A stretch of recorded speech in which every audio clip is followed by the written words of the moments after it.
Good morning, everybody. Uneducated Economist here.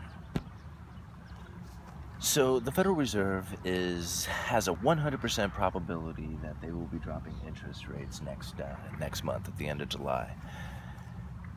And it's not like, it is like pretty much across the board, everybody is convinced of it. And even Judy Shelton, who is nominated for a seat on the board, I believe, of the Federal Reserve, is calling for lower interest rates. Now, if you're not familiar with who Judy Shelton is, this is a total gold bug, strong dollar advocate. And she's asking for lower interest rates, which is like completely opposite of what you would expect coming from a gold bug.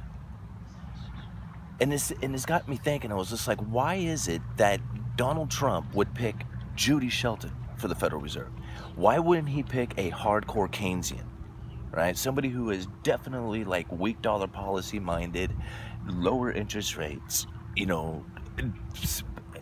why wouldn't he pick somebody like that? Why would he pick Judy Shelton? And so I put into Google, I said, I just put in gold standard and was looking at articles and found articles from Russia, from Malaysia, from India, all talking about implementing gold into the money policy for foreign exchange to use something that is going to be more stable than the dollar. And it was like, how are all these pieces going together? Central banks across the world are loading up on gold. More gold purchases now than in any time in the recent years. So I got to thinking about it. Judy Shelton, not only Judy Shelton, but Stephen Moore and Herman Cain. These were the two previous nominees for this position. Both of those guys, gold bugs, strong dollar advocates. Right? Both calling for lower interest rates. It just doesn't make sense. It is completely backwards from the mentality of what they're thinking. So, why is it that central banks across the world have loaded up on gold? And instead of picking a Keynesian, Trump wants a gold standard thinker at the Fed.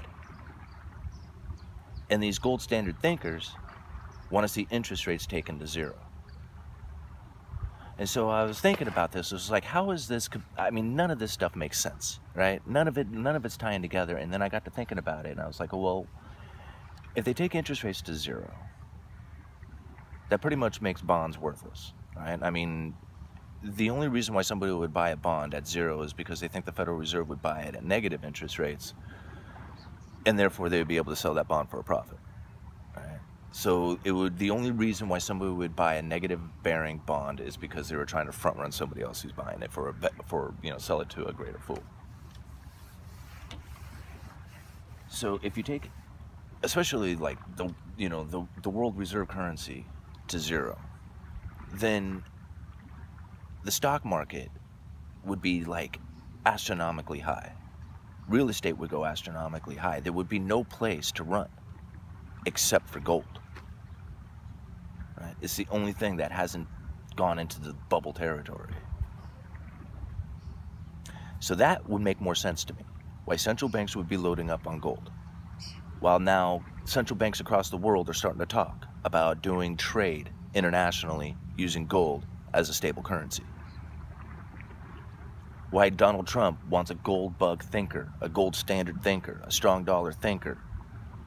Because if you have gold in the money policy, you might want to have somebody in there who has at least thought about it for a little while. And if you take interest rates to zero, there will be no place to run after the bubble gets inflated to popping territory. Once it pops, there's no place to go except for gold. Or cryptocurrencies. You can run into cryptocurrencies too. But it's going to be gold. Gold is going to be, the time-tested, history-proven, place that everybody runs to when money policy fails. Uneducated Economist. You guys let me know. Oh, and I'll leave a bunch of links down there in the description for you guys.